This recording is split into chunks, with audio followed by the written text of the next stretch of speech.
আমাদের এই দেশে মুসলমানদের কাছে রমজান মাস মানে চারটি কাজ। রমজান মাস মানে কয়টা কাজ? চারটা কাজ। রমজান মানে হলো রোজা রাখা, তারাবির নামাজ পড়া, আর সাহরি খাওয়া, ইফতার খাওয়া, ব্যাস। রোজা, তারাবি, সাহরি, ইফতার, এই চার জিনিসের নাম হলো আমাদের মুসলমানদের রমজান মাস।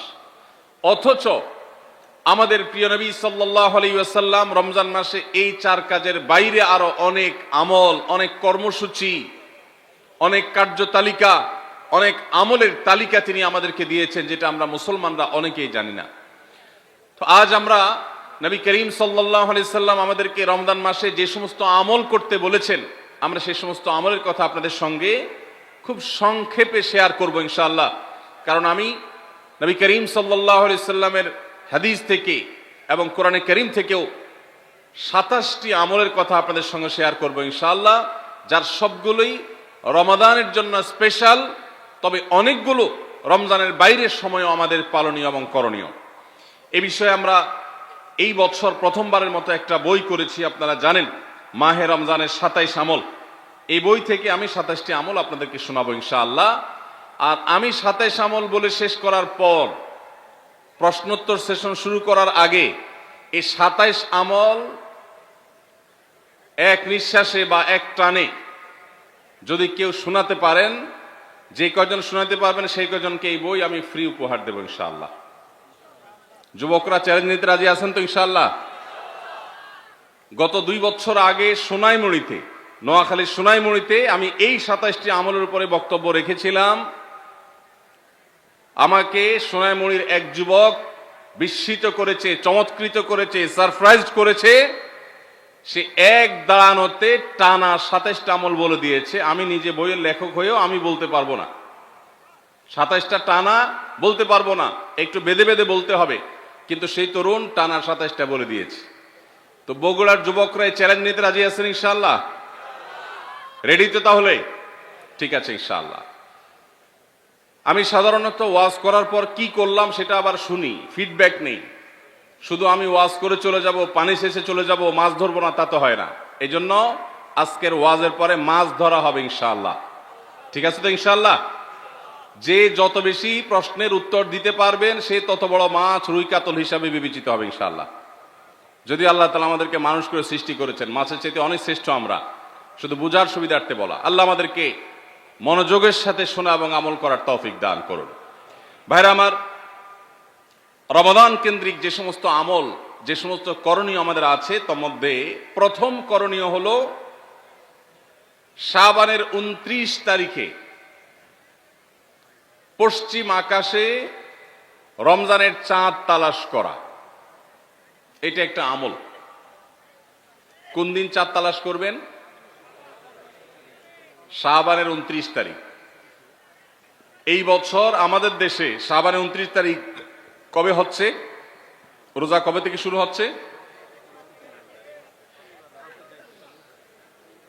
তাহলে 29শে শাবান সন্ধ্যায়, যেদিন থেকে রোজা হওয়ার সম্ভাবনা আছে, সেই দিন সন্ধ্যায় মাগরিবের আগে পশ্চিম আকাশের দিকে চাঁদ অনুসন্ধান করার চেষ্টা করে তাকাবেন। পশ্চিম আকাশে চাঁদ অনুসন্ধান করার জন্য যদি চেষ্টা করেন, একটু খোঁজার চেষ্টা করেন, চাঁদ দেখতে যদি পান তো ভালো। এমনকি যদি চাঁদ দেখতে নাও পান, চাঁদ দেখার চেষ্টা যে করেছেন এর কারণ আপনার আমল নামাতে সওয়াব লেখা হবে, একটা সুন্নত আদায় করার সওয়াব। ভাইরা আমার, আমরা আমাদের ছেলেবেলায়, আমাদের শৈশবে রমজানের আনন্দ আঁচ করতাম পশ্চিম আকাশের চাঁদ দেখে। ঈদের আনন্দের সূচনা এবং শুরুই হতো ঈদের চাঁদ দেখার মধ্য দিয়ে। এমন একটা সময় আমরা এখন এসে পৌঁছেছি, যেই সময়ে সবাই চাঁদ তালাশ করে, কিন্তু সেটা আকাশে না, ফেসবুকে। ঠিক না বে ঠিক? চাঁদ কি ফেসবুকে উঠে না আকাশে উঠে? তাহলে সবাই যদি ফেসবুকে চাঁদ তালাশ করেন, আকাশে চাঁদ দেখবে কে? ও ইসলামী ফাউন্ডেশনের হেলাল কমিটি, চাঁদ দেখা কমিটির কিছু মানুষ, তাদের উপরে নির্ভর করে 18-20 কোটি মানুষ তারা ফেসবুকে তাকায় আছে। এটা খুবই দুর্ভাগ্যজনক একটা বাস্তবতা। নবী করিম সাল্লাল্লাহু আলাইহি সাল্লামের হাদিসটা আমরা লক্ষ্য করি, তিনি বলেছেন, সোমু লিরুইয়াতিহি ওয়া আফতিরু লিরুইয়াতিহি, তোমরা চাঁদ দেখে সিয়াম সাধনা করবে, চাঁদ দেখে রমাদান উদযাপন করবে, চাঁদ দেখে রমাদানের ইবাদত বন্দেগী করবে, আর চাঁদ দেখে তোমরা ঈদ উদযাপন করবে। চাঁদ দেখে তিনি আমাদেরকে রোজা রাখতে বলেছেন, অতএব চাঁদ দেখতে হবে কি হবে না? ভাইরা আমার, বিলুপ্ত হওয়া মৃত প্রায় সুন্নাহগুলোর মধ্যে থেকে একটা হলো চাঁদ তালাশ করার সুন্নাহ। এটা ফরজে কিফায়া, মুসলিম সমাজের কেউ যদি না করে সবাই গুনাহগার হবে। এটা খুবই রিস্কি একটা বিষয়, দুর্ভাগ্যজনক একটা বিষয় যে 20 কোটি মানুষের রমজান মাত্র মুষ্টিমেয় কয়েকজন মানুষের দেখার উপর নির্ভর করবে। ভাইরা আমার, আমরা পশ্চিম আকাশে চাঁদ দেখার চেষ্টা করব ইনশাআল্লাহ। যদি চাঁদ দেখতে পান আপনি, তাহলে নবী সাল্লাল্লাহু আলাইহি সাল্লামের সেখানে একটা দোয়া পড়বেন, আল্লাহুম্মা আহিল্লাহু আলাইনা বিল ইয়ুমনি ওয়াল ঈমান ওয়াস সালামাতি ওয়াল ইসলাম রব্বি ওয়া রাব্বুকাল্লাহ। চাঁদকে লক্ষ্য করে বলবেন, চাঁদের সাথে কথা বলবেন। চাঁদ আপনার কথা হয়তো বুঝবে না, কিন্তু আল্লাহর এরকম সৃষ্টি যারা আমাদের কথা বুঝতে পায় না, তাদেরকে লক্ষ্য করে কিছু বলার মানে হলো আপনি মূলত আপনার মনের আকুতিকে প্রকাশ করছেন। চাঁদকে লক্ষ্য করে নবী সাল্লাল্লাহু আলাইহি সাল্লাম চাঁদ দেখলে পড়তেন, আল্লাহুম্মা আহিল্লাহু আলাইনা বিল ইয়ুমনি ওয়াল ঈমান। হে আল্লাহ, এই যে চাঁদ আমি দেখতে পাচ্ছি, এই চাঁদের পুরো মাসটাকে যে আমার জন্য বরকত এবং ঈমান দিয়ে পরিপূর্ণ করে দিন। এই চাঁদ পুরো মাস জুড়ে থাকবে, অতএব পুরো মাস জুড়ে এই চন্দ্র মাসে আমি আপনার কাছে আমার জীবনে প্রভূত বরকত, কল্যাণ এবং ঈমান আপনার কাছ থেকে চাই। ওয়াস সালামাতি ওয়াল ইসলাম, এবং আমি নিরাপত্তা চাই। এই চাঁদ, এই চন্দ্র মাস আমার জন্য যেন নিরাপদ হয়, এবং ইসলামের সাথে যেন এই মাস আমি অতিবাহিত করতে পারি, ঈমানের সাথে যেন অটল অবিচল থাকতে পারি। রব্বি ওয়া রাব্বুকাল্লাহ, হে চাঁদ, তোমার সৃষ্টিকর্তা পালনকর্তা আর আমারও পালনকর্তা এক আল্লাহ। ভাইরা আমার, চাঁদ দেখার চেষ্টা করা যাবে তো ইনশাআল্লাহ? সোশ্যাল মিডিয়াতে আপনি চাঁদের খবর খোঁজেন, দোষ নাই, কিন্তু আমরা সবাই যদি সোশ্যাল মিডিয়াতে চলে যাই, পশ্চিম আকাশে চাঁদটা দেখবে কে? দুর্ভাগ্য। মসজিদ মাদ্রাসার ছাত্ররা, ওলামা একরাম, তারাও চাঁদ তালাশ করতে দেখা যায় খুবই কম, খুবই নগণ্য। আল্লাহ তাআলা আমাদের সবাইকে মৃত প্রায় সুন্নাহকে জিন্দা করার তৌফিক দান করুন। এই বছর 29শে রমাদান শুক্রবারে হবে না শনিবারে হবে? কে কে চাঁদ দেখবেন হাত তোলেন। আল্লাহ আমাদের সবাইকে চাঁদ দেখার তৌফিক দান করুন। মৃত সুন্নাহকে জিন্দা করার নিয়তে চাঁদ দেখবেন ইনশাআল্লাহ। আল্লাহ আমাদের সবাইকে আমল করার তৌফিক দান করুন। ভাইরা আমার, তাহলে রমজান কেন্দ্রিক প্রথম আমল পেয়ে গেলাম, প্রথম কর্মসূচি পেয়ে গেলাম, সেটা হলো শাবানের শেষ তারিখে পশ্চিম আকাশে চাঁদ তালাশ করব ইনশাআল্লাহ। নাম্বার 2, রমজানের দ্বিতীয় আমল, যেটা রমজানের প্রধান আমল মূলত কি সেটা বলেন দেখি। রমজানের প্রধান আমল কি ভাই? রোজা রাখা। মাশাআল্লাহ, উত্তর সঠিক। রমজান মাসের প্রধান আমল হলো রোজা রাখা। রোজা রাখার চাইতে এ মাসের বড় কোনো আমল হতে পারে না। রোজা রাখা রমজানের সুন্নত না মুস্তাহাব? ফরজ। ফরজ মানে হলো আল্লাহর সেই নির্দেশ, যেই নির্দেশ লঙ্ঘন করলে জাহান্নামের শাস্তি অবধারিত, জাহান্নামের শাস্তি এড়ানো যাবে না, যে নির্দেশ মান্য করা আবশ্যক, এরকম একটি ফরজ। ইসলামের স্তম্ভ কয়টা ভাই? 5টা। নবী করিম সাল্লাল্লাহু আলাইহি সাল্লাম বলেছেন, বুনিয়াল ইসলামু আলা খামস, ইসলাম দাঁড়িয়ে আছে 5টি ফাউন্ডেশনের উপরে, 5টি খুঁটির উপরে, 5টি ভিত্তির উপরে। সেই 5টি ভিত্তির 1 নম্বর হলো শাহাদাতি আল্লাহ ইলাহা ইল্লাল্লাহ ওয়া আন্না মুহাম্মাদান রাসূলুল্লাহ, আল্লাহ ছাড়া ইবাদত এবং উপাসনার উপযুক্ত আর কেউ নাই, আর মুহাম্মদ সাল্লাল্লাহু আলাইহি সাল্লাম আল্লাহর পাঠানো রাসূল, এই কথার সাক্ষ্য মুখে দেওয়া, এটা হলো 1 নম্বর স্তম্ভ। স্তম্ভ নম্বর 2 5 ওয়াক্ত নামাজ আদায় করা। স্তম্ভ নম্বর 3 যাকাত আদায় করা, যাদেরকে আল্লাহ সামর্থ্য দিয়েছেন, সচ্ছলতা দিয়েছেন। স্তম্ভ নম্বর 4 হজ করা। স্তম্ভ নম্বর 5 রমজানের রোজা রাখা। তবে অনেক হাদিসে রমজানের রোজাকে 4 নম্বরে আর হজকে 5 নম্বরে রাখা হয়েছে। তাহলে রমজান মাসের রোজা রাখা এটা শুধু ফরজ না, মৌলিক ফরজ।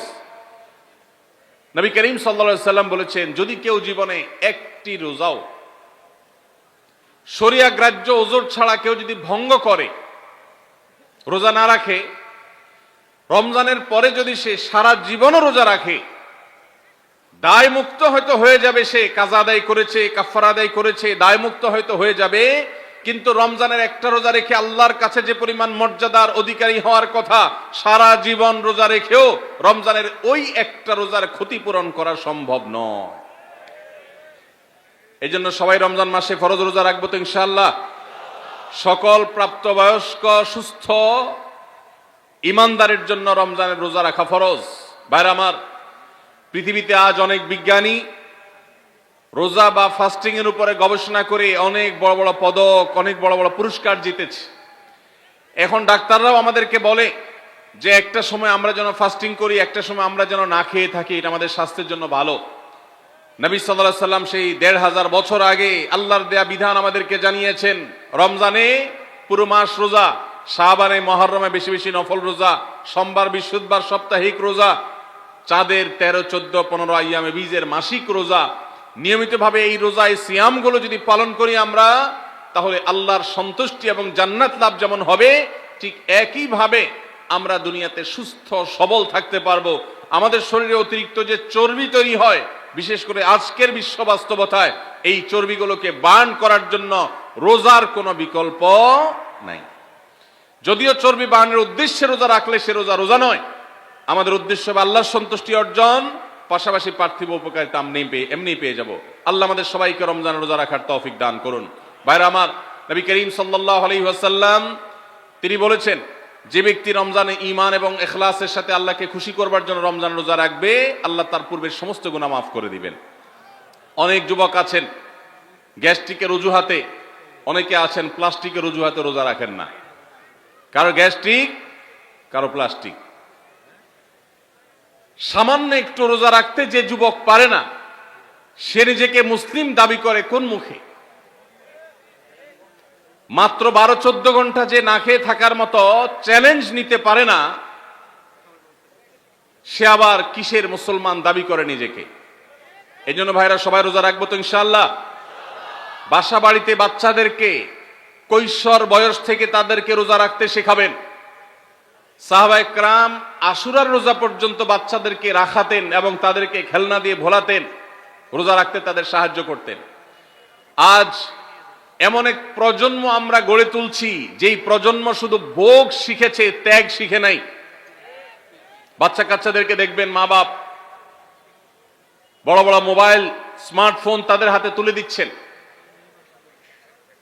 তারা মুখ দিয়ে কোনো কথা বললেই সেটা নেওয়ার জন্য, কেনার জন্য বাপ মা অস্থির ব্যাকুল হয়ে যাচ্ছেন। তাদেরকে সংগ্রাম, ত্যাগ, চ্যালেঞ্জ নেওয়া, এগুলো তাদেরকে শেখাচ্ছেন না। মনে রাখবেন, ভোগ করতে কোনো যোগ্যতার দরকার হয় না, ত্যাগ করতে যোগ্যতার দরকার হয়। ভোগ করতে সবাই পারে, ত্যাগ করতে সবাই পারে না। এই জন্য সন্তানকে ভোগ নয়, ত্যাগ শেখাতে হবে। আল্লাহ আমাদেরকে তৌফিক দান করুন। আপনার বাচ্চা যদি রোজা রাখা শিখে, শখ করে রোজা রাখে, তাকে বাধা দিবেন না, তাকে রোজা রাখতে দিবেন। কারণ সে রোজা রাখার মধ্য দিয়ে গরিব অভাবী মানুষের কষ্ট অনুভব করবে, ফিল করবে। সে রোজা রাখার মধ্য দিয়ে আল্লাহর নৈকট্যের ফিলিংস তার মধ্যে আসবে, ইসলামী সংস্কৃতিকে সে অনুভব করবে, আঁচ করবে। এই জন্য সন্তানকে কৈশোর বয়স থেকেই, কিশোর বয়স থেকেই তাকে রোজা রাখতে সাহায্য করবেন ইনশাআল্লাহ। ঠিক আছে না ভাই? বাচ্চাদের প্রথম হয়তো রোজা অর্ধেক রাখবে, দুপুরে ভেঙে ফেলবে, এরপর না হয় বিকাল পর্যন্ত রাখবে, এরপর না হয় সন্ধ্যা পর্যন্ত রাখবে, কিন্তু অভ্যাস তাকে গড়ে তুলতে হবে। আল্লাহ আমাদেরকে তৌফিক দান করুন। ভাইরা আমার, তাহলে রমজানের প্রধান আমল রোজা রাখা। এই রোজা ইচ্ছাকৃত শরিয়া গ্রাহ্য ওজর ছাড়া ভাঙা জায়েজ নাই, হারাম। যদি কেউ ভাঙে অথবা না রাখে সে ফাসিক। অতএব এই রোজার চর্চা আমাদের করতে হবে। আল্লাহ আমাদের সবাইকে তৌফিক দান করুন। তাহলে 3 নম্বর আমল হলো রমজান মাসের 2 নম্বর আমল হলো রমজান মাসে রোজা রাখা। 3 নম্বর আমল হলো রাতে তারাবির নামাজ আদায় করা। রাতে কি আদায় করা ভাই? তারাবির নামাজ আদায় করা কি ফরজ না নফল? ফরজ না সুন্নত? সুন্নত, সুন্নতে মুআক্কাদা। নবী করিম সাল্লাল্লাহু আলাইহি সাল্লাম বলেছেন, মান কামা রমাদানা ঈমানান ওয়া ইহতিসাবা গুফিরা লাহু মা তাকাদ্দামা মিন যামবি। যে ব্যক্তি রমজান মাসে রাতে দাঁড়িয়ে তারাবির নামাজ পড়বে তার পূর্বের সমস্ত গুনাহ খাতা মাফ করে দেওয়া হবে। এই জন্য তারাবির নামাজ পড়বো তো ইনশাআল্লাহ। তারাবির নামাজ 4G গতিতে হবে না 5G গতিতে? কি বলেন? 4G না 5G? ভাইরা আমার, সবকিছুতে গতি ভালো না, সবকিছুতে গতি ভালো না। নেটের গতি যত বেশি হয় তত ভালো, কিন্তু নামাজের গতি, ইবাদত, সিজদার গতি, তারাবির গতি যত কম হয়, যত ধীরে ধীরে হয়, যত শান্তশিষ্ট ভাবে হয়, তত আল্লাহর কাছে বেশি মর্যাদাবান হয়। অতএব মহল্লার হাফেজ সাহেবদেরকে তাড়াতাড়ি নামাজ শেষ করার জন্য দৌড়ের উপর রাখবেন। ক্রিকেট খেলা আছে হুজুর, আজকে একটু খেয়াল রাখেন, বলবেন। ভাইরা আমার, আমরা তারাবির নামাজের কথা যখন স্মৃতিতে, কল্পনায় আমরা ভাবি, তখন আমাদের স্মৃতিতে তুফান মিল মার্কা একটা নামাজ ভেসে উঠে, ঠিক না বেঠিক? 5 ওয়াক্ত নামাজ এত তাড়াহুড়া করা হয় না তারাবি যত। অথচ তারাবি এটা তারবিহার এর বহু বচন, আরবি শব্দ, যার অর্থ হলো আরামের সাথে, ধীরস্থিরতার সাথে, রেস্ট করে করে যে নামাজ আদায় করা হয় তার নাম তারাবি। নাম হলো আরামের সাথে করা, আর আমরা করি ব্যারামের সাথে তাড়াহুড়ো করে। এই জন্য এলাকা এলাকা তারাবি ধীরে ধীরে পড়ার জন্য উদ্যোগ নেবেন তো ইনশাআল্লাহ। ইমাম সাহেবদেরকে, হাফেজ সাহেবদেরকে উদ্বুদ্ধ করবেন, ভাই হুলস্থুল করবেন না, কি পড়েন কিচ্ছু বুঝি না, এমন টান দেন শেষে যায় শুধু আলামুন তালামুন, আর এটা শুনে মনে করেন যে এখন স্টপ হয়েছে, এখন রুকুতে যাইতে হবে। এই নামাজ কি নামাজ? এটা তামাশা। ভাইরা আমার, স্পিডে তারাবি না পড়ে যদি একটু ধীরে তারাবি পড়া হয়, সর্বোচ্চ 15 থেকে 20 মিনিটের ডিফারেন্স হবে, এর বেশি না। মাত্র 15 মিনিটের জন্য আপনার পুরো নামাজকে আপনি বরবাদ করছেন। দেশের বেশিরভাগ মসজিদগুলোতে তুফান মিল মার্কা তারাবি পড়া হয়। এই তারাবি আল্লাহর কাছে কতটা গ্রহণযোগ্য হবে, এটা যথেষ্ট প্রশ্নবিদ্ধ বিষয়। আল্লাহ তাআলা আমাদের সবাইকে ধীরস্থিরতার সাথে খুব শান্তভাবে তারাবির নামাজ আদায় করার তৌফিক দান করুন। চেষ্টা করা যাবে না ইনশাআল্লাহ? ভাইরা আমার, আল্লাহ রাব্বুল আলামিন নামাজের ক্ষেত্রে হুলস্থুলতা পছন্দ করেন না। যার নামাজ যত বেশি সময় নিয়ে আদায় করেন তিনি আল্লাহর কাছে তত শ্রেষ্ঠ, তত ভালো নামাজি। আর যার নামাজে যত হুলস্থুল করা হয় তার নামাজের কোয়ালিটি, মর্যাদা আল্লাহর কাছে তত কম। অতএব আমরা রমজানের 3য় আমল জানলাম তারাবির নামাজ, এবং সেটা ধীরস্থিরতার সাথে আদায় করবো। আল্লাহ আমাদের তৌফিক দান করুন। নাম্বার 4, সাহারি খাওয়া। সাহারি খাওয়া এটা রমজানের একটা আমল। আপনি সারা বছর লাঞ্চ করেন, ডিনার করেন, দুপুরের খানা খান, রাতের খানা খান, সকালে ব্রেকফাস্ট নাস্তা করেন, কিন্তু এর কোনোটা ইবাদত হয় না, এর কারণে আপনি সওয়াব পাবেন না। কিন্তু রমজান মাসে ভোর রাতে ঘুম থেকে উঠে যে আপনি খাবার খাবেন, এই খাবার খাওয়ার জন্য যে উঠলেন এবং খাইলেন, এর কারণে আপনার অ্যাকাউন্টে আপনার আমলনামা আল্লাহ তাআলা সওয়াব জমা করে দিবেন। আপনি রিওয়ার্ড পাবেন, বিনিময় পাবেন। কেন? কারণ নবী করিম সাল্লাল্লাহু আলাইহি সাল্লাম বলেছেন, তাসাহহারু ফাইন্না ফিস সাহুরি বারাকাহ। তোমরা সাহারির খাবার খাবে ভোর রাতে। রোজার মাসে রোজা রাখতে গিয়ে সাহারির খাবার খাবে। কেন? কারণ সাহারির যে খানা, এই খানাতে আল্লাহ তাআলা বরকত রেখেছেন। এই খানা খাইলে তার জন্য আমাদের স্পিরিচুয়াল, আধ্যাত্মিক বিভিন্ন রকমের উপকারিতা আল্লাহ তাআলা এর মধ্যে নিহিত রেখেছেন। এর মধ্যে খাদ্য শক্তি আছে, আমাদের এনার্জি হবে শরীরে, রোজা রাখতে সহজ হবে। এর পাশাপাশি সাহারির খাবারে আলাদা একটা বরকত আছে, শেফা, বহুবিধ উপকারিতা আমাদের শরীরের, আমাদের মনের জন্য আল্লাহ তাআলা রেখেছেন। এই জন্য সাহারি খাওয়াটা আলাদা একটা ইবাদত। যদি আপনার সন্ধ্যা রাত্রে বেশি খাওয়া হয়ে যায়, সাহারিতে খানা খাওয়ার মতো মুড না থাকে, অন্তত 1 ঢোক পানি, একটা খেজুর, সামান্য কিছু খেয়ে হলেও আপনি সাহারি খাবেন এবং তাতে আপনি সওয়াব পাবেন। কোনো কারণে যদি সাহারি খেতে না পারেন, রাতে উঠতে পারেন নাই, অ্যালার্ম বাজছে কিন্তু শুনেন নাই, উঠে দেখেন ফজরের আজান হয়ে গেছে, তাহলে ওই দিনের রোজা কি হবে নাকি হবে না? হবে? মাশাআল্লাহ, বগুড়া মানুষ মাসালা জানে, দেখা যায়। রোজা হয়ে যাবে ইনশাআল্লাহ, কারণ এই সাহরি খাওয়াটা ফরজও না, ওয়াজিবও না, এটা সুন্নত। সুন্নত ছুটে গেলে ইবাদত হয় না, ব্যাপারটা সেরকম না।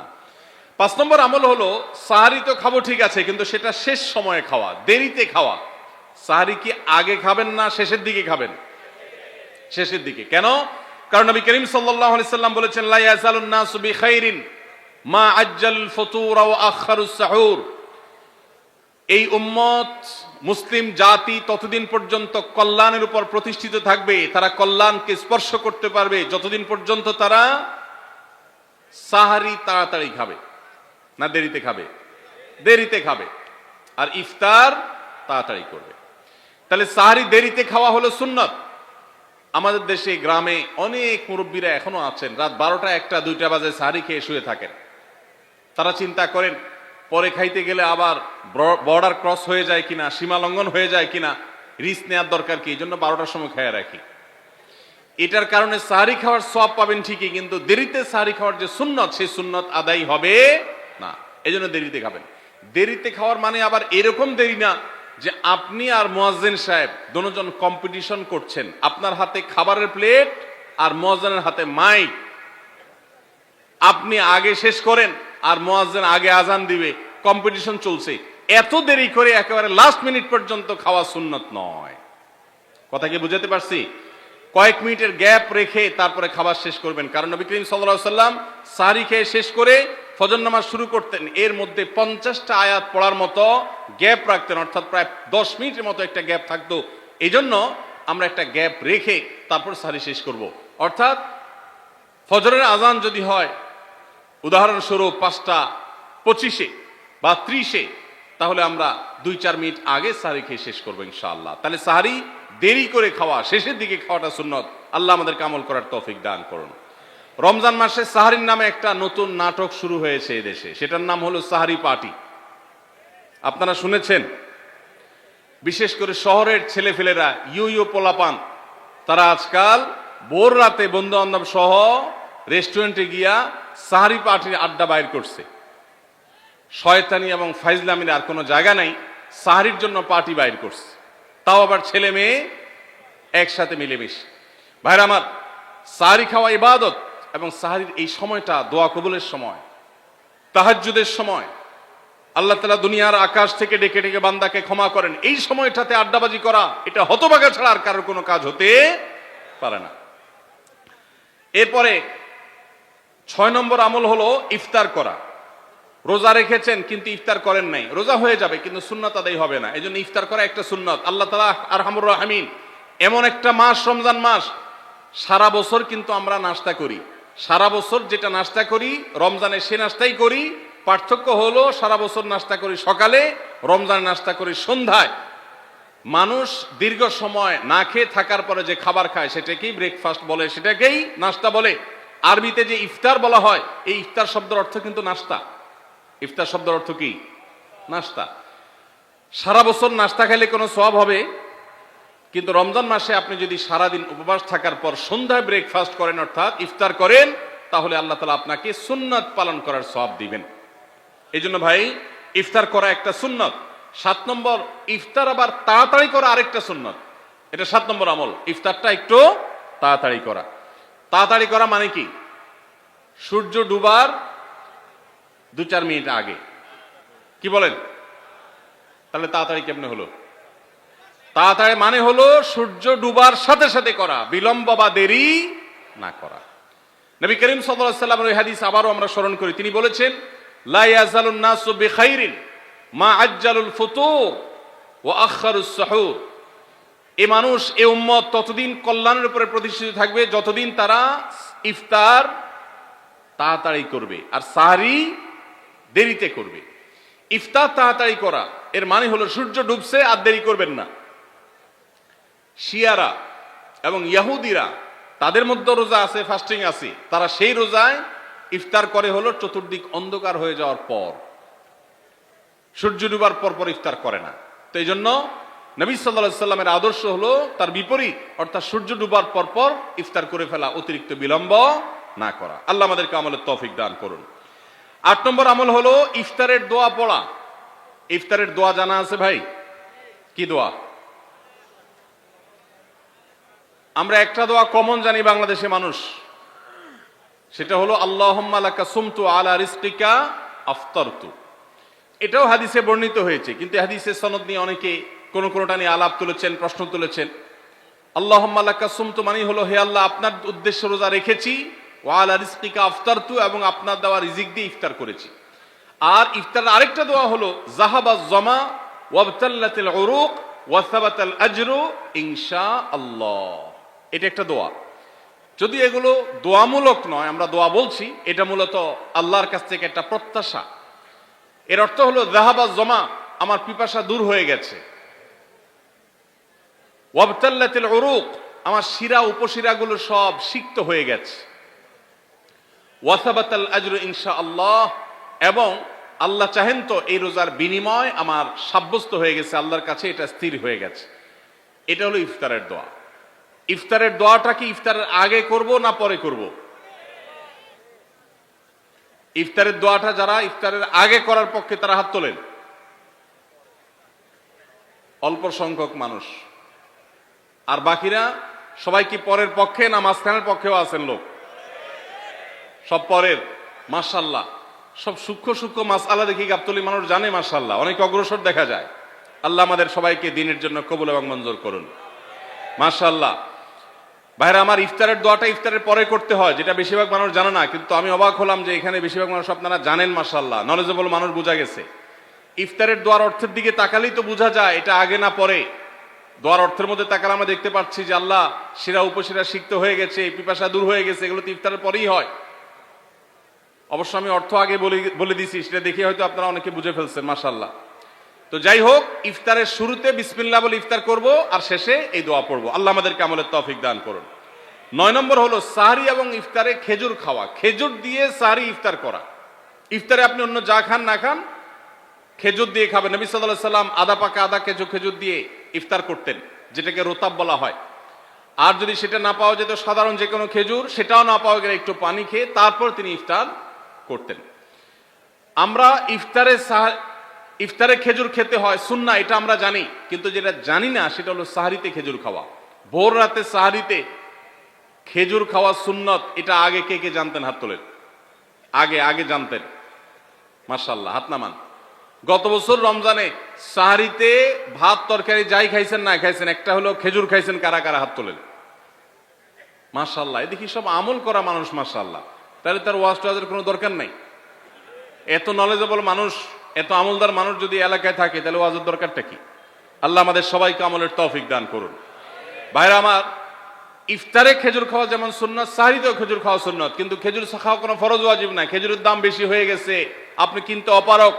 যদি একটা খেজুরও পুরো রমজানে না খান, আপনার রোজার কোনো অসুবিধা হবে।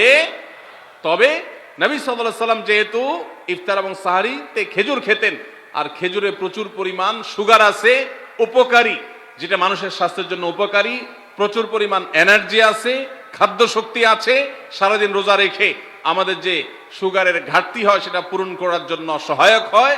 এই জন্য সাহরি এবং ইফতারে খেজুর খাওয়া এমনিতেও উপকারী। আর নবী সাল্লাল্লাহু আলাইহি সাল্লামের সুন্নাত, তিনি বলেছেন, নি'মা সাহুরুল মুমিনি আত-তামার, ইমানদারের সাহারির আইটেমের মধ্যে সবচেয়ে বেস্ট, উত্তম হলো খেজুর। এই জন্য অন্য যাই খান না খান, একটু হলো, এক পিস হলো খেজুর খাবেন, ইনশাআল্লাহ সুন্নাত আদায় করার নিয়তে খেলে এই খেজুর সুন্নাতটা আদায় হয়ে যাবে, আল্লাহ তাআলা তা চাহেন তো। তাহলে 9 নম্বর আমল পেলাম হলো সাহরি এবং ইফতারিতে খেজুর খাওয়া। 10 নম্বর আমল হলো সকল প্রকার পাপাচার বর্জন করা, গুনাহের কাজ থেকে বিরত থাকা।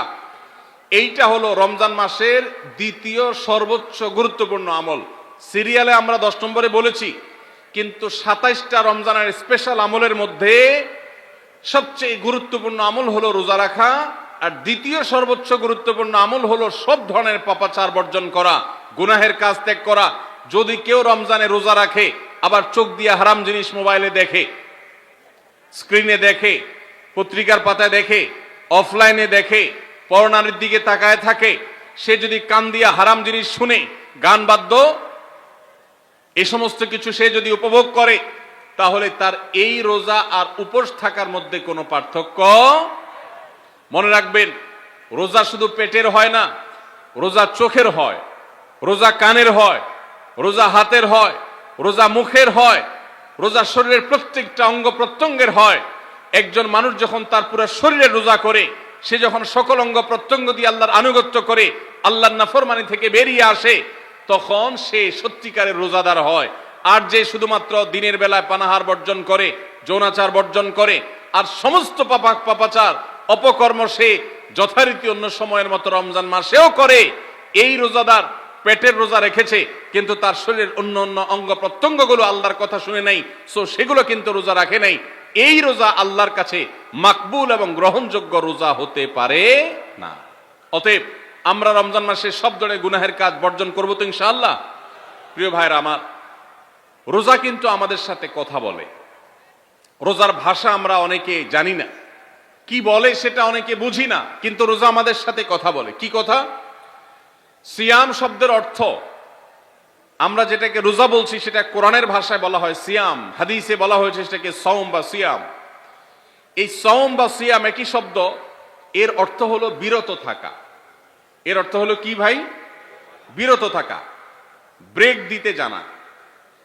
আল্লাহ রাব্বুল আলামিন রোজার মতো ইবাদত দিয়েছেন আমাদেরকে জীবনে ব্রেক দেওয়ার অভ্যাস গড়ে তোলার জন্য। আমরা যেন ব্রেক দিতে শিখি, আমরা যেন থামতে শিখি, আমরা যেন নিজেদেরকে নিয়ন্ত্রণ করতে শিখি। ইসলামের যে বৈশিষ্ট্য, ইসলামের যে বিউটি, ইসলামের যে সৌন্দর্য, সেটা হলো ইসলাম পৃথিবীর মানুষকে আত্মনিয়ন্ত্রণ করবার কথা বলে। আজ ভোগবাদী পৃথিবীর যেদিকে তাকাবেন, চতুর্দিকে দেখতে পাবেন শুধু ভোগের হাতছানি। দুনিয়াটা মস্ত বড়, খাও দাও আর ফুর্তি করো, শুধুমাত্র ফুর্তি ফুর্তি এবং ফুর্তি, ভোগ এবং ভোগ এবং ভোগ। গোটা পৃথিবী আপনাকে ভোগের কথা বলবে, ত্যাগের কথা বলবে না। ইসলাম আপনাকে ত্যাগের কথা বলে। আপনি ঈদ উদযাপন করবেন, ঈদ উল ফিতর, সেখানে পর্যন্ত ইসলাম বলে আগে গরিবের বাসায় ফিতরা পৌঁছাবে, তারপর তুমি ঈদগাহে যাবে, ঈদের আনন্দ করবে। আপনি কোরবানির ঈদে পশু জবাই করে গোশত খাবেন, উৎসব করবেন। ইসলাম বলে ভালো কথা, তুমি উৎসব করবে, তোমাকে উৎসব করতেই দেওয়া হয়েছে, কিন্তু আগে গরিবের বাসায়ও গোশত পাঠাবে ঈদের, সেটা নিশ্চিত করবে, তার পাশাপাশি তুমি ঈদ উদযাপন করবে। আমরা যে রমজানের রোজা রাখি, এই রোজা আমাদেরকে বিরত থাকার কথা বলে। সেই বিরত থাকাটা কি? সেটা হলো আমরা যখন রোজা রাখি আমাদের পিপাসা হয়, আমাদের ক্ষুধা লাগে, পিপাসা হয়, আবার হাতের সামনে হয়তো পানিও আছে।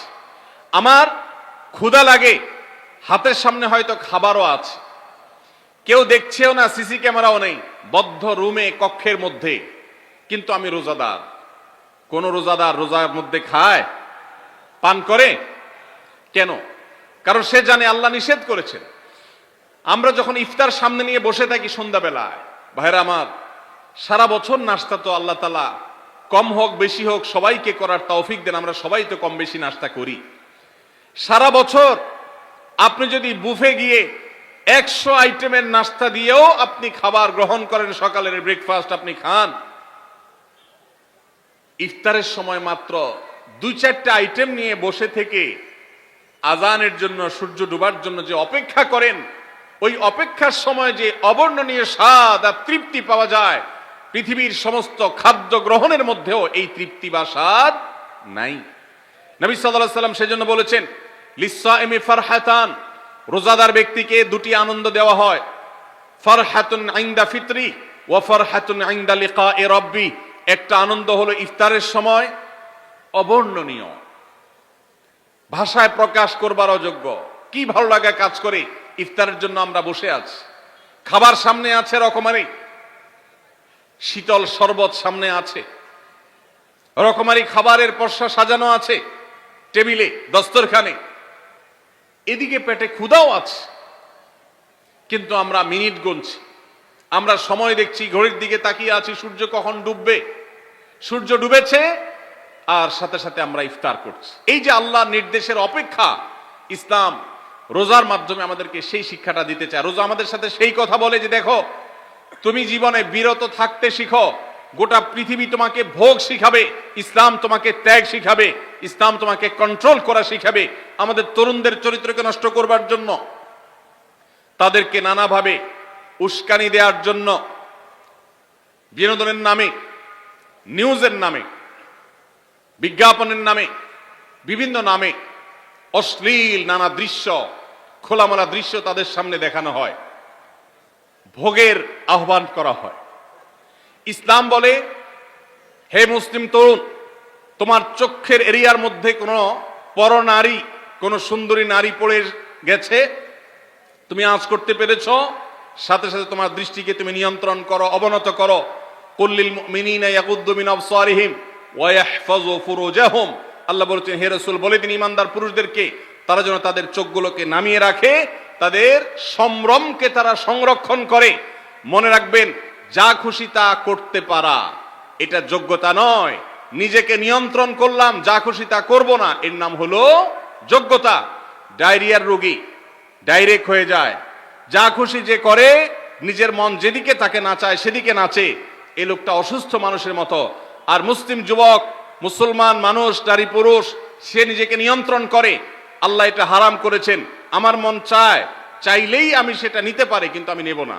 আমি একটা জিনিস ধরতে পারি, আল্লাহ হারাম করেছেন, সেজন্য আমি ধরবো না। এই শিক্ষাটা রমজান আমাদেরকে দেয়। অতএব রমজানের সবচেয়ে গুরুত্বপূর্ণ আমল হলো এই 10 নম্বর আমল, সেটা হলো পাপাচার বর্জন করা। নবী সাল্লাল্লাহু আলাইহি সাল্লাম বলেছেন, যে ব্যক্তি রমজানে রোজা রাখলো আর পাপাচার বর্জন করলো না, তাহলে এই রোজা রাখার উপোস থাকার ভিতরে কোনো পার্থক্য নাই। আল্লাহ আমাদের সবাইকে রমজান মাসে রোজা থেকে সকল হারাম, সকল নাজায়েজ কাজ, সকল গুনাহের কাজ ছাড়ার তৌফিক দান করুন, বলুন আমিন। ভাইরা আমার, 11 নম্বর আমল হলো অধিক পরিমাণ দোয়া করা। রমজান মাসে রোজা রেখে আমরা বেশি বেশি দোয়া করব। চলতে ফিরতে উঠতে বসতে দোয়া করতে পারেন। আমাদের মায়েরা অনেকে শুনছেন আমাকে, রমজান মাসে আপনি গৃহস্থলী কাজ করছেন, রান্না বাড়া করছেন, ঘর ঝাড়ু দিচ্ছেন, আর মনে মনে আল্লাহর সাথে কথা বলেন। দোয়া মানে আল্লাহর সাথে কথোপকথন। আল্লাহ, আপনি আমাকে মাফ করে দেন, আমার বাবাকে মাকে মাফ করে দেন, সন্তানগুলোকে হেদায়েত দান করেন, চোখের পানি ফেলেন। নিয়মতান্ত্রিক দোয়া, বসে বসে হাত তুলে দোয়া করবেন কেবলামুখী হয়ে, আবার চলতে ফিরতে উঠতে বসতে, এমনকি ওযু নাই সে অবস্থায় দোয়া করবেন। নবী সাল্লাল্লাহু আলাইহি সাল্লাম বলেছেন, 3 ব্যক্তির দোয়া ফিরিয়ে দেওয়া হয় না। কয় ব্যক্তির দোয়া? সালাতুন লা তুরাদ্দু দাওয়াতুহুম, 3 শ্রেণী মানুষের দোয়া ফিরিয়ে দেওয়া হয় না। এর ভিতরে এক শ্রেণী হলেন মাজলুম, কারোর জুলুমের শিকার হয়েছে। এই ব্যক্তি জালেমের বিরুদ্ধে যে তার মনের আকুতি থাকে, বদদোয়া থাকে, আল্লাহ সুবহানাহু ওয়া তাআলা এটা ফিরিয়ে দেন না। এই জন্য পৃথিবীর ইতিহাসের কোন জালিম আপনি দেখাতে পারবেন না যেই জালিমকে আল্লাহ ছেড়ে দিয়েছেন, আল্লাহ ছাড় দিয়েছেন কিন্তু চূড়ান্ত ভাবে ছেড়ে দিয়েছেন, এমন কোন জালিম আপনি দেখাতে পারবেন না। এই জন্য ভাই, কখনো কোন অবস্থাতে কারো প্রতি আমরা জুলুম করব না। আল্লাহ আমাদেরকে সেটা মানার তৌফিক দান করুন। তাহলে 3 ব্যক্তির দোয়া কবুল হয়, ফেরত দেওয়া হয় না। তার ভিতরে একজন হলো মাজলুম, যার প্রতি আপনি জুলুম করেছেন, সে আপনার বিরুদ্ধে যে বদদোয়া করে, এটা লাগবেই লাগবে, আজ হোক আর 2 দিন পরে হোক। নাম্বার 2, মুসাফির, যে ব্যক্তি সফরে আছে, সফররত অবস্থায় সে যদি দোয়া করে, সে দোয়া আল্লাহ তাআলা কবুল করেন। 3 নম্বর হলো রোজাদার ব্যক্তি, আসসাইম হাত্তা ইফতির, রোজাদার ব্যক্তি সারাদিন ভর রোজা করলে, ইফতার রাগ পর্যন্ত, সারাদিন দোয়া করলে ইফতার রাগ পর্যন্ত তার দোয়া কবুল হয়। এই জন্য রোজা রেখে আমরা বেশি বেশি আল্লাহর কাছে দোয়া করবো ইনশাআল্লাহ। চলতে ফিরতে উঠতে বসতে মনে মনে আল্লাহর সাথে কথা বললেন, চাওয়া দাওয়াকে পেশ করলেন, বাস এইটাই হলো দোয়া। এটা হলো আমাদের রমজান মাসের 11 নম্বর আমল, বেশি বেশি দোয়া করা। 12 নম্বর আমল হলো মিথ্যা এবং কাজ পরিহার করা। রমজানের সকল পাপাচার তো পরিহার করবই, বিশেষভাবে মিথ্যা কথা, মিথ্যা কাজ পরিহার করা। কারণ নবীজি সাল্লাল্লাহু আলাইহি ওয়াসাল্লাম এর জন্য আলাদা নির্দেশ করেছেন। তিনি বলেছেন, মাল্লাম ইয়াদা কাওলা যুরি ওয়াল আমালা বিহি ফালাইসা লিল্লাহি হাজা আন ইয়াদা তাআমাহু ওয়া শারাবা। যে ব্যক্তি রমজানে রোজা রেখে মিথ্যা কথা, মিথ্যা কাজ ছাড়লো না, তার উপোস থাকায় আল্লাহর কোনো ঠেকা পড়ে নাই। 13 নম্বর আমল হলো অশ্লীলতা এবং বিবাদ, বিতণ্ডা, ঝগড়া, এগুলো পরিহার করা। কারণ নবী করিম সাল্লাল্লাহু আলাইহি ওয়াসাল্লাম তিনি আমাদেরকে রমজান মাসে রোজা রেখে অশ্লীলতা পরিহার করতে বলেছেন। মোবাইলে হারাম জিনিস দেখলেন, টেলিভিশনে হারাম জিনিস দেখলেন, বা কোনো পত্রপত্রিকাতে খারাপ জিনিস, নিষিদ্ধ জিনিস দেখলেন, পরনারীর সৌন্দর্য দেখে আপনি হারাম স্বাদ নেয়ার চেষ্টা করলেন, তাহলে আপনার রোজার অঙ্গহানি হলো, রোজা প্রাণহানি হলো। এই রোজা নয়। এই জন্য এটাকে রমজান মাসে পরিহার করতে হবে, অন্য সময় তো বটেই। এবং সেই সাথে কেউ যদি আপনার সাথে ঝগড়া করতে আসে, নবীজি শিখাই দিয়েছেন, ফালিয়াকুল ইন্নী সায়েম, কেউ রোজা রাখা অবস্থায় ঝগড়া করতে আসলে বলবেন, ভাই আমি রোজাদার, আমি তোমার ঝগড়ার জবাব দিতে পারবো না। তাহলে ঝগড়া পরিহার করার জন্য রমজান মাসে আমরা এক্সারসাইজ করব। 14 নম্বর, যে কোনো ভালো কাজ, যে কোনো নেকামল রমজান মাসে বেশি বেশি করবেন। কেন? কারণ রমজানের শুরুতে একজন ঘোষক বলে, ইয়া বাগিয়াল খাইরি আকবিল, হে ভালো কাজ প্রত্যাশী, যে ভালো কাজ করতে চাও, রমজান মাসটাই হলো ভালো কাজের সওয়াব বেশি পাওয়ার অতএব এই মাসে ভালো কাজ করে, নেকামল করে, ইবাদত করে, কোরআন তেলাওয়াত, জিকির, আজকার যত রকম আছে এগুলো করে জান্নাতের পথে অগ্রসর হয়ে যাও। 16 নম্বর আমল হলো রোজাদারকে ইফতার করানো, অর্থাৎ নিজে ইফতার করার পাশাপাশি অন্য কোন রোজাদারকে ইফতার করাইলে আল্লাহ তাআলা ওই রোজাদার যে পরিমাণ সওয়াব পাবেন আপনাকেও সেই পরিমাণ সওয়াব দিবেন ইনশাআল্লাহ। 17 নম্বর আমল হলো বেশি বেশি কোরআনে কারীমের তেলাওয়াত করা। রমজান মাসে আল্লাহ তাআলা আমাদের সবাইকে, 15 নম্বর বাদ গেছে, মাশাআল্লাহ এত মনোযোগ সহকারে কথা বলছে এবং নোট করছে দেখা যাচ্ছে, তাহলে আমরা আবার পেছনে যাচ্ছি ইনশাআল্লাহ। 15 নম্বর আমল হলো বেশি বেশি ইস্তেগফার করা। বেশি বেশি কি করা? ইস্তেগফার করা, অর্থাৎ ক্ষমা প্রার্থনা করা। কেন ক্ষমা প্রার্থনা বেশি করবেন? কারণ নবী করিম সাল্লাল্লাহু আলাইহি সাল্লাম বলেছেন, ওয়ালিল্লাহি উতাকাউ মিনান নার ওয়া যালিকা ফি কুল্লি লাইলা। রমজানের প্রত্যেক রাতে আল্লাহ তাআলা বহু মানুষকে জাহান্নাম থেকে মুক্ত ঘোষণা করেন। ভাইরা আমার, আমাদের পাপাচারের কারণে জাহান্নামীদের তালিকা নাম উঠে থাকলেও রমজানে আল্লাহ বহু মানুষকে ঠিক দেন যে এই লোককে জান্নাতি ঘোষণা করা হলো, জাহান্নাম থেকে মুক্ত ঘোষণা করা হলো। এই জন্য এই মাসে আল্লাহর কাছে বেশি বেশি মাফ চাইতে হয়, ইস্তেগফার করতে হয়, চোখের পানি ফেলে দোয়া করতে হয় যে আল্লাহ আপনি মাগফিরাত নসিব করেন। এটা হলো 15 নম্বর আমল। 16 নম্বর আমল হলো রোজাদারকে ইফতার করানো। নিজে ইফতার করবেন, পাশাপাশি রোজাদার ব্যক্তিকেও ইফতার করাবেন। নবী সাল্লাল্লাহু আলাইহি সাল্লাম বলেছেন, যদি কোনো ব্যক্তি কোনো রোজাদারকে ইফতার করায় তাহলে যেই ব্যক্তি তাকে ইফতার করানেন তার রোজার সওয়াব তো সে পাবেই, আপনি ইফতার করায়া সমপরিমাণ সওয়াব লাভ করবেন ইনশাআল্লাহ। অতএব মসজিদে ইফতার দেওয়ার ব্যবস্থা করা যেতে পারে, রাস্তাঘাটে, বিশেষ করে পাবলিক পরিবহনে, এমনকি প্রাইভেট গাড়িতেও সন্ধ্যার সময়, ইফতারের সময় অনেক সময় খাবার থাকে না, তখন আপনি রাস্তায় দাঁড়িয়ে যদি সামান্য একটু খেজুর, সামান্য একটু পানি বিতরণ করতে পারেন তাহলে সওয়াবটা পাওয়া যেতে পারে। আপনার বাসায় আশেপাশে অনেক অভাবী মানুষ আছে, তাদের বাসায় আপনি ইফতার পৌঁছে দিতে পারেন, এর মাধ্যমে রোজাদারকে ইফতার করানোর সওয়াব পেতে পারেন। 17 নম্বর আমল হলো বেশি বেশি কোরআনে কারীমের তেলাওয়াত করা। কোরআনে কারীমের তেলাওয়াত রমজান মাসে বেশি বেশি করব। কেন? কারণ হলো এই মাসটাই হলো কোরআন নাজিলের মাস। আল্লাহ তাআলা রমজান মাসে কোরআন নাজিল করেছেন। আল্লাহ বলেছেন, শাহরু রমাদান আল্লাযী উনজিলা ফীহিল কুরআন হুদাল লিন-নাস ওয়া বায়িনাতিন মিনাল হুদা ওয়াল ফুরকান। রমজান মাস এমন মাস যে মাসে আল্লাহ তাআলা কোরআন নাজিল করেছেন, এই জন্য এই মাসে বেশি বেশি রোজ কোরআন তেলাওয়াত করতে হবে। নবী করিম সাল্লাল্লাহু আলাইহি সাল্লাম বেশি বেশি রমজান মাসে কোরআন তেলাওয়াত করতেন। আমাদের পূর্বসূরি সালাফগণ কেউ কেউ রমজান মাসে অন্য সব আমল কমিয়ে দিয়ে কোরআন তেলাওয়াতটা সবচেয়ে বেশি করতেন। এই জন্য দিনে এবং রাতে বেশি বেশি করে কোরআন শুদ্ধতার সাথে, সৌন্দর্যের সাথে তেলাওয়াত করব, অর্থ সহকারে বুঝে পড়ার চেষ্টাও পাশাপাশি করব ইনশাআল্লাহ। 18 নম্বর আমল হলো কোরআন পরস্পরকে শোনাশুনি করা, বুঝে পড়া। অর্থাৎ আপনি কোরআন তেলাওয়াত করবেন, আপনার স্ত্রী শুনবে, আপনার মা শুনবে, আপনার বোন শুনবে, আবার তারা তেলাওয়াত করবে, আপনি শুনবেন। আমরা তারাবির নামাজে এক পক্ষীয় তেলাওয়াত শুনি, হাফেজ সাহেব তেলাওয়াত করেন, আমরা শুনি, কিন্তু আমরা তেলাওয়াত করে আরেকজন শুনবে, এটা হয় না। নবী সাল্লাল্লাহু আলাইহি সাল্লাম রমজান মাস আসলে জিবরিল ফেরেশতার সাথে কোরআন শোনাশুনি করতেন। জিবরিল তেলাওয়াত করতেন, নবীজি শুনতেন, আবার আমাদের নবীজি তেলাওয়াত করতেন, জিবরিল শুনতেন। এটা একটা সুন্নত। এই সুন্নতটা বিলুপ্ত হয়ে গেছে, এটা নিয়ে চর্চা নাই। এই জন্য আমরা এটা বাসা বাড়িতে নতুন করে জিন্দা করব। আল্লাহ আমাদেরকে তৌফিক দান করুন। 19 নম্বর আমল হলো দান সাদাকা বেশি বেশি করা। নবীজি সাল্লাল্লাহু আলাইহি সাল্লাম এমনিতেই প্রচুর পরিমাণ দান করতেন, কিন্তু রমজান আসলে তার দানশীলতার পরিমাণ আরো বেড়ে যেত।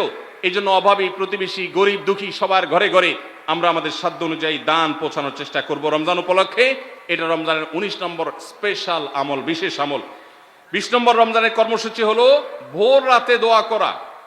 কারণ সারা বছর ভোর রাতে তাহাজ্জুদের নামাজ পড়া বা দোয়া করার সুযোগ আমাদের হয় না, কিন্তু রমজানের সাহরি খেতে তো এমনি উঠেন, অতএব এই টাইমে দোয়া কবুল হয়। 24 ঘন্টার ভিতরে দোয়া কবুলের সবচেয়ে মোক্ষম সুযোগ, সবচেয়ে আদর্শ সময় হলো এই তাহাজ্জুদের সময়টা। ভাইরা আমার, ঢাকার একটি বড় কোম্পানি, বাংলাদেশের সবচেয়ে বড় শিল্প প্রতিষ্ঠান বললে ভুল হয়তো হবে না, অন্তত এটুকু বলা যায় যে প্রথম 3-4টি বড় প্রতিষ্ঠানের একটি। এরকম একটা প্রতিষ্ঠানের একজন কর্মকর্তা বছর 2-3 আগে আমার সাথে হঠাৎ দেখা, তিনি আমাকে দেখে বেশ আবেগ আপ্লুত হলেন এবং অনেকটা জড়িয়ে ধরলেন এবং বললেন, ভাই আপনার একটি আলোচনা থেকে আমার জীবনের ভিতরে এমন এক পরিবর্তন আসছে যেটা অকল্পনীয়, অভাবনীয়। একটু কৌতূহল হয়ে জানতে চাইলাম কোনটা সেটা। তখন তিনি বললেন, ভাই আমার জীবনে এমন একটা রোগ হয়েছে, যেই রোগ ট্রিটমেন্ট করার জন্য দেশে বিদেশে বিভিন্ন জায়গায় গিয়েছি, কোনো চিকিৎসা এর আমি পাই নাই। শেষ পর্যন্ত আশাহত হয়ে চাকরি ছেড়ে দিয়ে, শহর ছেড়ে দিয়ে গ্রামে গিয়ে বসবাস করা শুরু করছি এবং মৃত্যুর জন্য অপেক্ষা করছি। এর মধ্যে আপনার একটা আলোচনার ক্লিপ আমার চোখের সামনে আসলো সোশ্যাল মিডিয়ায়, তো এটা শুনলাম। সে আলোচনাটা ছিল আল্লাহর কাছ থেকে অসাধ্য সাধন করার সময় হলো ভোর রাত তাহাজ্জুদের সময়। আমি এই আলোচনা পুরোটা শোনার পর ওই রাতেই আমি ঘুম থেকে উঠে ভোর রাতে তাহাজ্জুদ পড়ে আল্লাহর কাছে বুক ভাসিয়ে মন ভরে কাঁদলাম, দোয়া করলাম। ওই ভাই বললেন যে আমি এত দোয়া করলাম, দোয়া করতে করতে দীর্ঘ সময় আমি পরিতৃপ্ত হলাম, আমার দোয়া শেষ হয়ে গেল। এরপর দোয়া করে শেষ করার পর ফজর নামাজের সময় হয়ে গেছে, আমার ফিল হলো, অনুভব হলো যে আমার শরীরে আর কোনো রোগবালাই এখন মনে হয় নাই।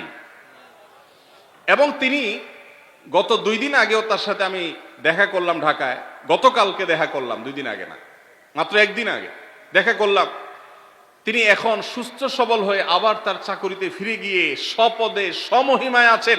তিনি এক সহকর্মীকে ডেকে আমার সামনে বলছেন, এই তোমরা বলো তো, আমি আগে শারীরিকভাবে বেশি ফিট ছিলাম নাকি এখন বেশি ফিট? তখন তার সহকর্মী আমার সামনে বলছে, স্যার আপনি আগে অনেক বেশি রাগারাগি করতেন, আপনি হট মেজাজি ছিলেন, অনেক বেশি অসুস্থ হয়ে যেতেন কিছু হলেই, কিন্তু এখন আপনি সে আগের সময়ের তুলনায় অনেক বেশি সুস্থ এবং ফিট।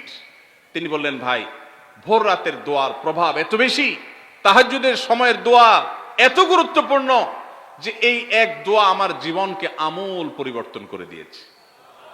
এই জন্য ভাইরা, রমজান মাসে বিশেষ করে যখন তাহাজ্জুদের সময় সাহারি খেতে যখন উঠবেন, সাহারি খাওয়ার পর 10টা মিনিট সময় হাতে রাখেন, বা সাহারি খাওয়ার আগে 10টা মিনিট একটু আগে উঠে উজু করে 2 রাকাত 4 রাকাত নামাজ পড়ে, বা নামাজ পড়ার সময় না থাকলে অন্তত কেবলামুখী হয়ে 2টা হাত তুলে আল্লাহর কাছে একটু চান। নবীজি সাল্লাল্লাহু আলাইহি সাল্লাম বলেছেন, রাতের শেষ প্রহর যখন হয়, দুনিয়ার আসমানে নেমে এসে আল্লাহ বান্দাদেরকে ডেকে ডেকে তাদের প্রত্যেকটা চাওয়া পূরণ করে দেন। এই জন্য ভাইরা, রমজান মাসে সাহারির সময় দোয়া কবুল হয়। রমজান উপলক্ষে বিশেষ করে এই আমলটা, সাহারির সময় আমলটা, আমরা দোয়া করার আমলটা করতে পারি। তাহলে 20 নম্বর আমল হলো তাহাজ্জুদের নামাজ এবং ভোর রাতের দোয়া। এটা অন্য সময় করা যায়, কিন্তু রমজানের সুযোগটা বেশি আসে, সেজন্য এটাকে রমজানের স্পেশাল আমল হিসেবে আমরা উল্লেখ করলাম। আল্লাহ আমাদেরকে সবাইকে তৌফিক দান করুন। সাহারি খেতে উঠলে একটু দোয়া করবো তো ইনশাআল্লাহ, 2-4 মিনিটের জন্য হলে দোয়া করবো, একাকী নির্জনে আল্লাহর কাছে কেবলামুখী হয়ে। এর চেয়ে বড় দুর্ভাগ্যের বিষয় কি আছে যে আল্লাহ চাওয়ার জন্য ডাকছেন আর আমি অবহেলা করে বসে আছি। ভাইরা আমার, 5 ওয়াক্ত নামাজের জন্য মুয়াজ্জিন আপনাকে ডাকে, কিন্তু ভোর রাতে দোয়া কবুলের জন্য স্বয়ং আল্লাহ আপনাকে ডাকেন। অতএব সাহারি খেতে উঠলে ভোর রাতে সাহারির সময় একটু দোয়া করবো তো ইনশাআল্লাহ। 21 নম্বর আমল উমরা করা। যাদেরকে আল্লাহ তৌফিক দিয়েছেন তারা রমজানে উমরা করবেন, কারণ নবী করিম সাল্লাল্লাহু আলাইহি ওয়াসাল্লাম বলেছেন, উমরাতুন ফি রমাদান তা'দিলু হাজ্জা। রমজানে কেউ উমরা করলে একটা হজের সওয়াব পায়। কোন কোন হাদিসে আসছে তা'দিলু হাজ্জাতাম মাই, নবীজির সাথে হজের সওয়াব পাওয়া যায় রমজানে উমরা করলে। আল্লাহ আমাদেরকে যখন তৌফিক দিবে আমরা তখন সেটা করব ইনশাআল্লাহ। ঠিক আছে না? নিয়ত করেন, দোয়া করেন, আল্লাহ একসময় তৌফিক অবশ্যই দিবেন। 22 নম্বর আমল হলো রমজানের শেষ 10 দিন মসজিদে ইতিকাফ করা। গুরুত্বপূর্ণ একটা পয়েন্ট, মসজিদে ইতিকাফ করা। খুব মনোযোগ দিয়ে শুনি। রাসূল করিম সাল্লাল্লাহু আলাইহি সাল্লাম রমজানের রোজা ফরজ হওয়ার পর থেকে নিয়ে তার মৃত্যু পর্যন্ত 1টি বছরের জন্য রমজানের শেষ দশক মসজিদে ইতিকাফ করা ছাড়া ছিলেন না। একবার তিনি মসজিদে ইতিকাফে বসেছেন, কিন্তু ইমার্জেন্সি একটা কাজে মসজিদ থেকে তাকে বের হতে হয়েছে। এই জন্য তিনি পরের বছর 20 দিন ইতিকাফ করেছেন। 10 দিন হলো ওই বছরের, আর 10 দিন হলো আগের বছরে যে ইতিকাফ ভেঙে ফেলেছেন সেটার ইতিকাফের কাজা। তার মানে হলো নবীজির জীবনে কখনো ইতিকাফ 1 বছর একটা রমজান মাসেও ছাড়েন নাই। এত গুরুত্বপূর্ণ আমল যে রমজানের এই আমলটা তিনি কখনোই ছাড়েন নাই। দুর্ভাগ্য আমাদের, এখানেও হয়তো বেশিরভাগ মুসলমান আমরা জীবনে একবারের জন্য রমজানের শেষ 10 দিন ইতিকাফ করি নাই। যে আমল নবীজি জীবনে কখনো ছাড়েন নাই সেটা আপনি জীবনে একবারও করেন নাই, এর চাইতে বড় হতভাগা উম্মত আর কি হতে পারে? ভাইরা আমার, 3টি আমলের নগদ তৃপ্তি আমি অন্তত অনুভব করি। আমি আমার সে অভিজ্ঞতার আলোকে আপনাদেরকে উদাত্ত আহ্বান করতে চাই, রমজানের শেষ দশকে আপনারা ইতিকাফ করুন। যে তিনটি আমলের তৃপ্তি, নগদ স্বাদ, অবর্ণনীয় ভালো লাগা কাজ করে, অন্তর্জগতে প্রশান্তিতে পরিপূর্ণ হয়ে যায়, সেই তিনটি ইবাদতের একটি হলো আরাফাতের ময়দানের দোয়া। এটার সাথে কোনো কিছুর কম্পেয়ার হয় না, অবর্ণনীয় এক তৃপ্তি লাগে আরাফাতের ময়দানে দোয়া করতে। দ্বিতীয় হলো সিজদায় গিয়ে চোখের পানি ফেলে আল্লাহর কাছে দোয়া করতে অসম্ভব ভালো লাগা কাজ করে, ভোর রাতে দোয়াতেও একই স্বাদ পাওয়া যায়। আর 3 নম্বর হলো রমজানের শেষ দশকের এতেকাফ। এতেকাফ যে একবার করেছে সে জীবনে বারবার করে, তাকে আর ফেরানো যায় না। এই জন্য ভাইরা, রমজানের শেষ দশকে আমরা আল্লাহর ঘরে বসে গিয়ে এতেকাফ করার চেষ্টা করবো তো ইনশাআল্লাহ। অনেক এলাকায় বৃদ্ধ মানুষ, বুড়া মানুষ বসায় দেওয়া হয় টাকা পয়সা দিয়ে। যে টাকা নিয়ে এতেকাফ করে সেও গুনাহগার, আর যারা টাকা নিয়ে এতেকাফে বসায় তারাও গুনাহগার, কারণ ইবাদত টাকা পয়সা দিয়ে চলবে না। রমজানের শেষ দশক মসজিদে এতেকাফ করবো তো ইনশাআল্লাহ। আল্লাহ আমাদেরকে তৌফিক দান করুন। যুবক ভাইরা, একটাবার বসে দেখেন, অসম্ভব ভালো লাগে কাজ করে, মনে হয় যে আল্লাহর মেহমান আমি, এই ফিলটা হয়। কারণ আল্লাহর ঘরে এসে বসে আছেন আপনি কারোর কাছে কোনো কিছু চেয়েছেন, চাইতে চাইতে একটা পর্যায়ে তার পাও জড়িয়ে বসে গেলেন, একদম বসে গেলেন, তার ঘরের সামনে বসে পড়লেন। এতেকাফটা অনেকটা এরকম। রমজানের প্রথম 20 দিন আল্লাহর কাছে হাত দিয়ে দোয়া করলাম, আর শেষ 10 দিন একজন মসজিদে গাঁটটি বসকা নিয়ে পড়ে গেলাম। ব্যাপারটা হলো কারো পায়ে ধরে পড়ে যাওয়ার মতো। আশা করা যায় এতেকাফকারীকে আল্লাহ তাআলা ক্ষমা না করে মসজিদ থেকে ফেরাবেন না। এই জন্য এতেকাফ করার চেষ্টা করবো তো ইনশাআল্লাহ। আমরা ব্যস্ততার অজুহাত দেই, ভাইরা আমার, যে কোনো মুহূর্তে দুনিয়া থেকে চলে যেতে হতে পারে। এই জন্য এই রমজানে প্ল্যান করেন, যত ব্যস্ত হন না কেন।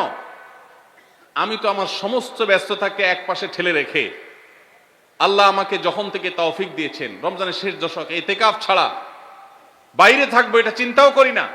এই জন্য যুবক ভাইদেরকে বলবো, প্রত্যেকটা মহল্লাতে 2 জন 5 জন 10 জন করে যুবকরা বসেন, কোরআনের গ্রুপ স্টাডি করেন, কোরআনের পাঠচক্র করেন, নিজেরা কোরআন হাদিসের আলোচনা করেন, রোনাজারি এবং দোয়া করেন। 10টা দিন আল্লাহর সাথে কানেক্টেড হওয়ার চেষ্টা করেন।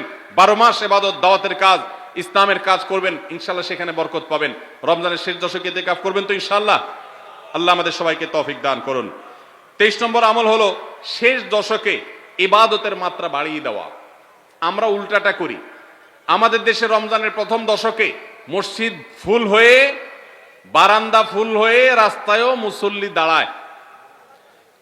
আর 10 রমজান চলে গেলে 20 রমজান পর্যন্ত বাহিরের মুসল্লি কমতে কমতে বারান্দার মুসল্লি কমে ভিতরে চলে আসে। আর শেষ 10 দিনে আসলে, ঈদের দিনগুলো যখন কাছে আসে, তখন 5 ওয়াক্ত নামাজের ওই নিয়মিত মুসল্লি ছাড়া বাকিগুলো সব উধাও হয়ে যায়। নবী সাল্লাল্লাহু আলাইহি ওয়াসাল্লাম কি করতেন? তার উল্টাটা। আমাদের আয়েশা বলেছেন, কানা ইয়াজিতাহিদু ফীহি মা লা ইয়াজিতাহিদু ফী গায়রি। আমাদের নবীজি সাল্লাল্লাহু আলাইহি ওয়াসাল্লাম রমজানের শেষ দশকে ইবাদতের জন্য যত কষ্ট করতেন, যত সাধনা করতেন, অন্য কোন সময় ইবাদতের জন্য এত সাধনা করতেন না। অথচ আমরা দেখা যায় শেষ দশক অবহেলা কাটাই। এই জন্য ভাইরা, শেষ দশকে ইবাদতের পরিমাণ আরো বাড়িয়ে দিতে হবে, আমলের পরিমাণ বাড়িয়ে দিতে হবে। এটাই আল্লাহ তাআলার নির্দেশনা, সেটাই রমজানের শেষ দশকের আমল। 24 নম্বর আমল হলো শেষ দশকে পরিবারকে ঘুম থেকে ডেকে তোলা। এটা আলাদা সুন্নাহ। নবী সাল্লাল্লাহু আলাইহি ওয়াসাল্লাম রমজানের শেষ দশক হলে কানা ইযা দাখালাল আশর আহইয়া লাইলা ওয়া আইকাযা আহলা। তিনি পরিবারকে ঘুম থেকে ডেকে তুলতেন এবং স্ত্রী সঙ্গ ত্যাগ করতেন। শেষ দশক কোমর বেঁধে ইবাদত করতেন। এটা 24 নম্বর আমল। তাহলে শেষ দশক পরিবারকে ঘুম থেকে ডেকে তোলা। নবীজি অন্য কোন সময় ঘুম থেকে ইবাদতের জন্য ডাকতেন না, নফল নামাজ যার ইচ্ছা সে পড়বে, যার ইচ্ছা পড়বে না। কিন্তু শেষ দশক এত বড় অফার, এত বড় সুযোগ, কারণ লাইলাতুল কদর শেষ দশকে আছে। এই জন্য এই দশকে ইবাদতের জন্য পরিবারকে তিনি ডেকে তুলতেন। তারা শুয়ে থাকুক, তিনি এটা সহ্য করতেন না। এই জন্য 24 নম্বর আমল হলো রমজানের শেষ দশকে পরিবারকে ঘুম থেকে ডেকে তোলা এবং স্ত্রী সঙ্গ ত্যাগ করা শেষ দশকের জন্য। 25 নম্বর আমল হলো লাইলাতুল কদর অনুসন্ধান করা। রমজানের শেষ দশকের প্রত্যেকটা রাতে কিন্তু শবে কদর হতে পারে, বিশেষ করে বেজর রাতে 21, 23, 25, 27, 29 এই রাতগুলোতে লাইলাতুল কদর হওয়ার সম্ভাবনা অনেক জোরালো। সৌদি আরবের মানুষ তাদের বেজর রাতে তালাশ করবে, আমরা আমাদের বেজর রাতে তালাশ করব ইনশাআল্লাহ। নবীজি সাল্লাল্লাহু আলাইহি ওয়াসাল্লাম বলেছেন যে তাহাররাউ লাইলাতুল কদর ফিল বিত্রি মিনাল আশরিল আওয়াখির মিন রমাদান। রমজানের শেষ দশকের বেজর রাতগুলোতে তোমরা শবে কদর হতে পারে সে আশা বেশি বেশি করে ইবাদত বন্দেগী করো।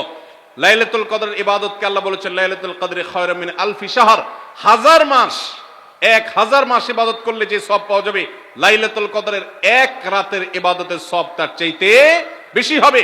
সেই রাত কোনটা আল্লাহ নির্দিষ্ট করেন নাই, এজন্য শেষ দশকের প্রত্যেকটা রাতেই ইবাদত করার চেষ্টা করা, স্পেশালি বিজোড় রাতগুলোতে।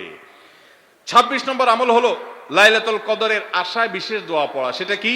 আল্লাহুম্মা ইন্নাকা আফুউন তুহিব্বুল আফওয়া ফাআফু আন্নী, আল্লাহ আপনি ক্ষমাশীল, আপনি ক্ষমাকে ভালোবাসেন, অতএব আমাদেরকে ক্ষমা করে দিন। এটা রমজানের শেষ দশকের প্রত্যেক রাতেই পড়বেন। যে রাতটা একটু শান্ত শিষ্ট, একটু শীতল, একটু বৃষ্টিভাব, একটু লাইলাতুল কদরের আবহ বোঝা যায়, সেই রাতকে লাইলাতুল কদর আশা করে প্রত্যাশা করে বেশি বেশি এই দোয়া পড়বেন, আল্লাহুম্মা ইন্নাকা আফুউন তুহিব্বুল আফওয়া ফাআফু আন্নী। তাহলে 26 নম্বর আমল হলো লাইলাতুল কদরের দোয়া পড়া। আর 27 নম্বর সর্বশেষ আমল হলো ফিতরা আদায় করা। অর্থাৎ রমজান মাসের রোজাতে যদি ভুল ত্রুটি হয়, এটা রিফাইন্ডের কাজ হয়ে যায়, রিফ্রেশমেন্টের কাজ হয়ে যায় ফিতরার মাধ্যমে। প্রত্যেক সচ্ছল ব্যক্তি তার নিজের পক্ষ থেকে, নিজের স্ত্রী এবং নিজের ছোট বাচ্চাদের তরফ থেকে ফিতরা আদায় করবেন।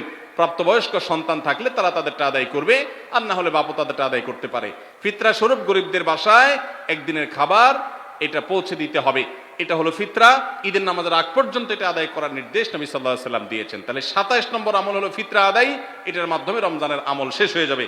আমি আবার এক নজরে 27টি আমল আপনাদেরকে বলে দিচ্ছি। নাম্বার 1 চাঁদ দেখা, নাম্বার 2 রোজা রাখা, নাম্বার 3 তারাবির নামাজ আদায় করা, নাম্বার 4 সাহরি খাওয়া, 5 নম্বর আমল হলো শেষ সময় সাহরি খাওয়া, 6 নম্বর আমল হলো ইফতার করা, 7 নম্বর আমল হলো তাড়াতাড়ি ইফতার করা, এবং 8 নম্বর আমল হলো ইফতারের দোয়া পড়া, 9 নম্বর আমল হলো সাহরি এবং ইফতারে খেজুর খাওয়া, 10 নম্বর আমল হলো রমজান মাসের সকল গুনাহ বর্জন করা, 11 নম্বর আমল হলো বেশি বেশি দোয়া করা, 12 নম্বর আমল হলো মিথ্যা কথা এবং কাজ পরিহার করা, 13 নম্বর আমল হলো অশ্লীলতা এবং ঝগড়া বিবাদ রমজানে রোজা রেখে না করা, 14 নম্বর আমল হলো ভালো কাজের পরিমাণ এই মাসে বাড়ায় দেওয়া, 15 নম্বর আমল হলো বেশি বেশি আল্লাহর কাছে ক্ষমা চাওয়া, কারণ মাশাআল্লাহ বেশি ক্ষমা করেন মানুষকে, 16 নম্বর আমল হলো অন্য রোজাদারকে ইফতার করানো, তাদের বাসায় ইফতার পাঠানো, আর 17 নম্বর আমল হলো বেশি বেশি কোরআন তেলাওয়াত করা, 18 নম্বর আমল হলো কোরআন নিজে পড়ে আরেকজনকে শোনানো, আবার তার তেলাওয়াত নিজে বসে শোনাশুনি করা, 19 নম্বর আমল হলো দান সাদেকা করা, 20 নম্বর আমল হলো তাহাজ্জুদ এবং বিশেষ করে ভোর রাতে সারি খেতে উঠে দোয়া করা, আর 21 নম্বর আমল হলো উমরা করার সামর্থ্য থাকলে, 22 নম্বর আমল হলো ইতিকাফ করা শেষ দশকে, 23 নম্বর আমল হলো শেষ দশকের বেজোর রাতে বা শেষ দশকের প্রত্যেকটা রাতে ইবাদতের পরিমাণ বাড়িয়ে দেওয়া এবং বিশেষভাবে রাত্রি জাগরণ করা শেষ দশক। আর 24 নম্বর আমল হলো শেষ দশকে নিজের পরিবারকে ঘুম থেকে ডেকে তোলা, স্ত্রী সঙ্গ ত্যাগ করা, 25 নম্বর আমল হলো লাইলাতুল কদর অনুসন্ধান করা, 26 নম্বর আমল হলো লাইলাতুল কদরের বিশেষ দোয়া পাঠ করা, আর 27 নম্বর আমল হলো ফিতরা দেওয়া। আল্লাহ আমাদের সবাইকে এই 27টা আমল দিয়ে আমাদের রমজান মাসকে সাজাবার তৌফিক দান করুন।